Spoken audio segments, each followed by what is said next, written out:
বাসমতি চাল ছাড়াই ঘরের যে রান্নার চাল হয় তাই দিয়ে বানিয়ে ফেললাম একদম ঝুরঝুরে সুস্বাদু ফ্রাইড রাইস। আর ফ্রাইড রাইস হলে অনবদ্য জড়ি হিসাবে আমরা চিলি চিকেনটাই জানি, কিন্তু নিরামিষ যখন হয় তখন পনির, ছোলার তরকারি, মটরশুঁটির তরকারি, মটরশুঁটি পনিরের তরকারি দিয়ে কিন্তু কম যায় না।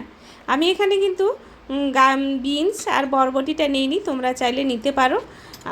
ক্যাপসিকাম নিয়েছি, গাজর নিয়েছি, যা যা লাগে সমস্ত কিছু রেডি করে নিয়েছি। কারা কারা এরকম ফ্রাইড রাইস খেতে পছন্দ করো অবশ্যই জানিও।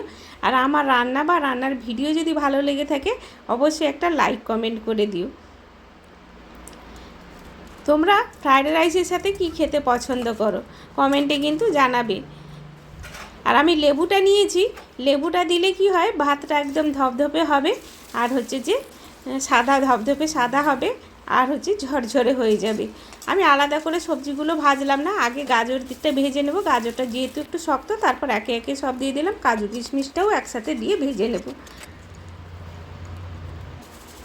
ভাতটা দিয়ে দেবো, ভাতের সাথে দিয়ে দেবো চিনি, গোলমরিচের গুঁড়ো, ঘি দিয়ে ভালো করে নাড়াচাড়া করব। আমি একটু পরের দিকে অল্প একটু নুন দিয়েছি, নুন দিয়ে আবার একটু নাড়াচাড়া করে নিয়েছি। ব্যাস, একদম ঝরঝরে ফ্রাইড রাইস রেডি। কেমন হয়েছে অবশ্যই কমেন্ট করে জানিও।